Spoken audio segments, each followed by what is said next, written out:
But the other question I had is, or at this layer, can we set it up? Because you are really into aquaponics, or that was your foundation for starting all this. Could this be set up to run in an aquaponic system with fish in that bottom layer, and you always keep it flooded? So yeah, a lot of guys have taken totes, 275, 250 gallon totes, cut the top off of it, and then flip the top over to become the plant tray, right? And then they grow the fish in the bottom, and they have a pump that cycles the water up top. So yeah, it's very easy. I think there's another system called the dual root zone. I don't know if you've ever heard of that.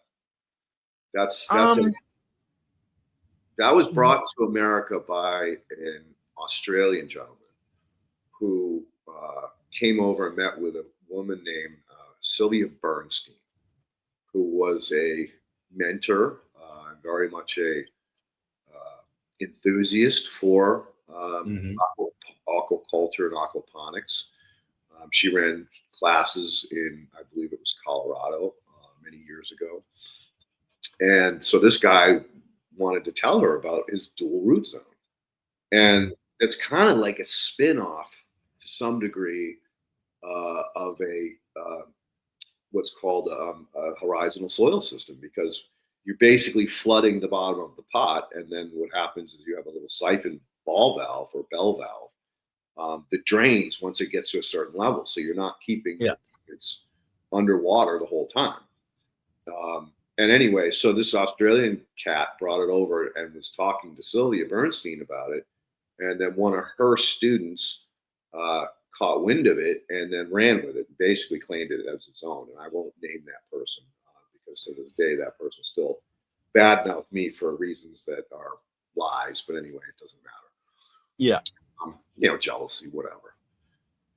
So anyway, that's another type of version of this, where you put all your plants in pots on a tray and you flood it and then you drain it, flood and drain. And that's basically, getting a similar situation because the pots are never allowed to just sit in water.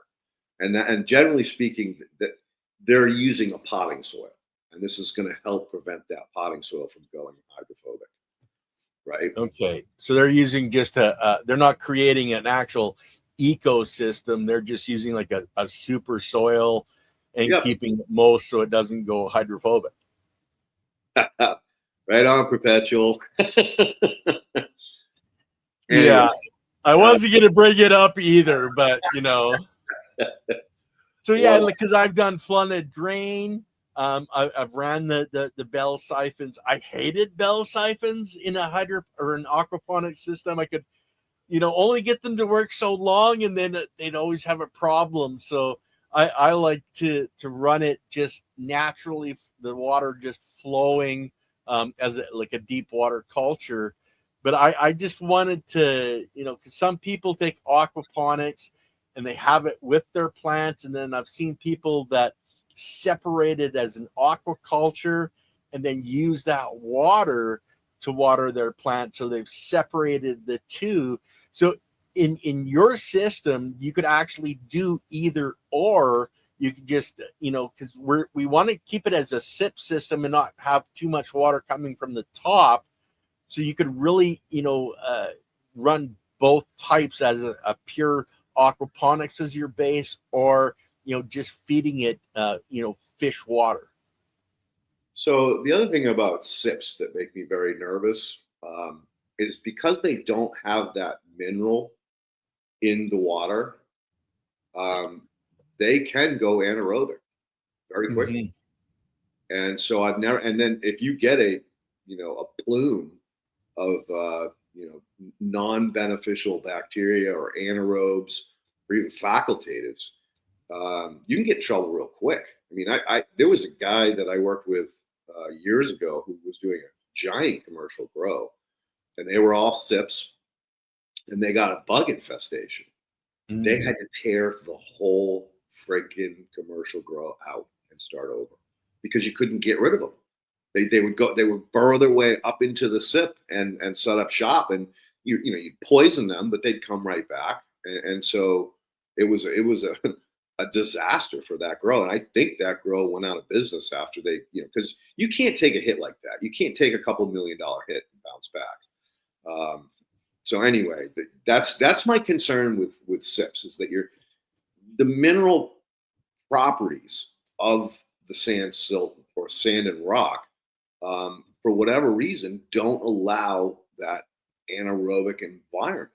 And again, it's because you don't have the organic matter getting down into it. And again, the sand is acting like a filter, right? So I did a project. Well, I designed it, I demonstrated, I did a what we call a prototype for a group in Connecticut that was raising waterfowl. And I told them, I said, look, all you need to do is create the sand filter. And sand filters have been around for a long time. I mean, they were even used in alternative septic systems. But the problem with them was that people didn't like going out there and raking up the dried out manure, when it was done. In this situation, it was great because they could scrape the manure from the ducks off the surface of the sand and then throw that in their compost pile. And it was a wonderful fertilizer. So sand filters are something that's, again, been around a long, long time. I mean, probably back to Egyptian times or maybe even earlier.